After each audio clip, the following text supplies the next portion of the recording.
Tagasi vaadates eelmistele hooaegadele, me oleme hakanud vaatama seda, et tihtipeale me märkame teatud korduvaid käekirjas, mis puudutab herbitsiidide kasutamist.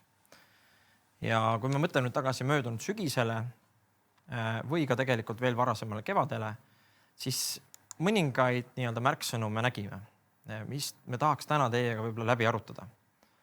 Et tegelikult on hästi oluline vaadata seda, millal pritsitakse herbitsiide. Herbitsiidide toime sõltub väga palju temperatuurist ehk siis üldisest ilmastikust. Kui meil on sügisel umbrohutõrje tehtud, sõltumata sellest, kui hästi ta läks, siis kevadel tihtipeale ikkagi tuleb järeltõrje teha.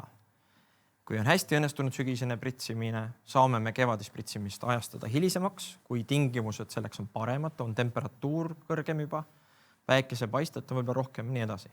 On olukordi, kus siiski näiteks maikuu sees ilmastikuolud ei ole soosivad, tuleb külma laine, aga pritsida tuleb, siis on äärmiselt oluline jälgida seda, et te teeksite seda õigeaegselt. Ehk meie selline üleskutse on, et mitte mingil juhul ärge teostage pritsimisi alla 10-kraadiste temperatuuride juures.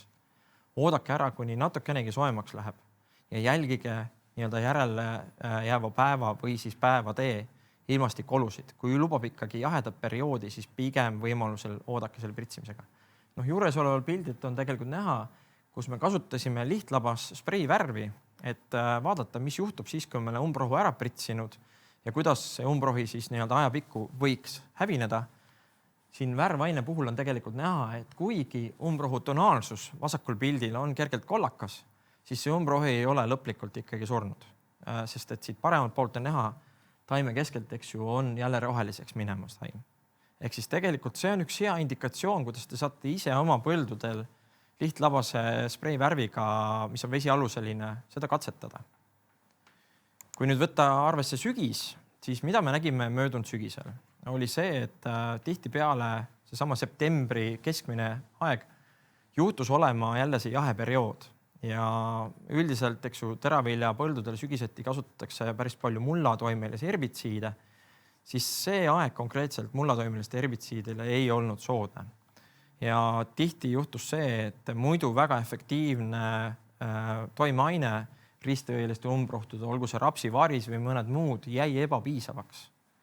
Ja nüüd juba võib ette öelda, et tõenäoliselt kui ükskord see lumi ära sulab väljas, me näeme päris palju olukordi, kus tuleb teha üsna varakult juba pritsimise herbitsiididega.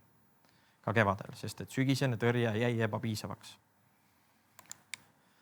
Ja me võtsime võib-olla siit selle teema mõnes mõttes kokku selliste omapoolsete soovitustega ja juhime ka tähelepanu mõnele preparaadile, mida siis võiks kaaluda kevadel kasutada.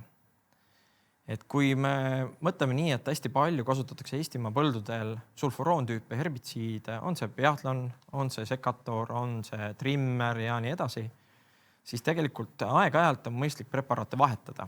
Üks hea preparaat selleks, millega teil õnnestub kindlasti oma teraviljapõlde umbrohtudes puhtaks saada, on Ariane S. Hästi laia spektriga 3 toimeaineline toode. Kindlasti soovitame seda aeg-ajalt, ütleme selliseks puhastavaks preparaadiks kasutada. Teine toode, mis on kindlasti odavam ja mis sobib sama hästi, on lihtne Dicoherb Super, vana hea klassika MCPA ja Banveli segu, mis samamoodi tegelikult on hea lahendus. Ja võib-olla kolmas variant, kui te olete varasematel aastatel kasutanud seal näiteks Trimmerit, Tomahawki või mingeid muid lahendusi, Sekatori, siis võtta selle asemel Biathlon 4D koos MCPA seguga.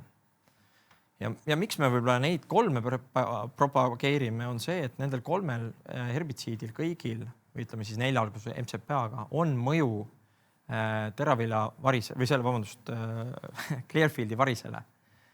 Ehk eelkõige siis me räägime Biathlon 4D ja MCPA segus on see MCPA, mis mõjub sellele Clearfield varisele, kuna seal tavapäraselt need sulfuroon herbitsiidid ei toimi.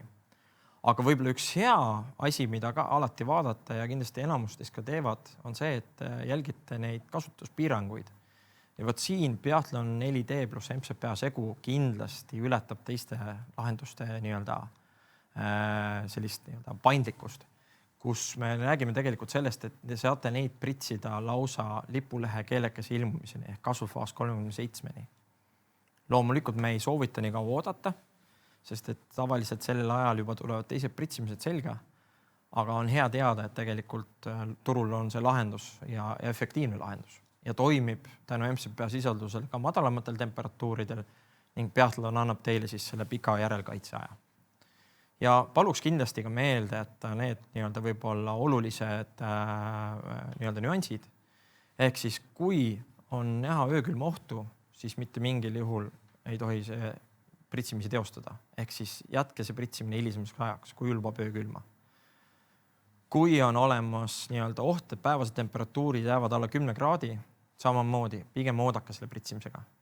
Nii kui on külm, ega see umbrohi ka seal põllu peal väga ei kasva.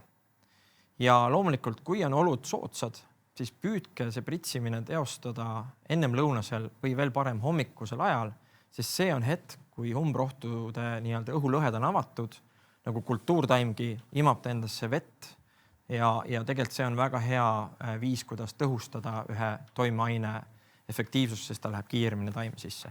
BASF. We create chemistry.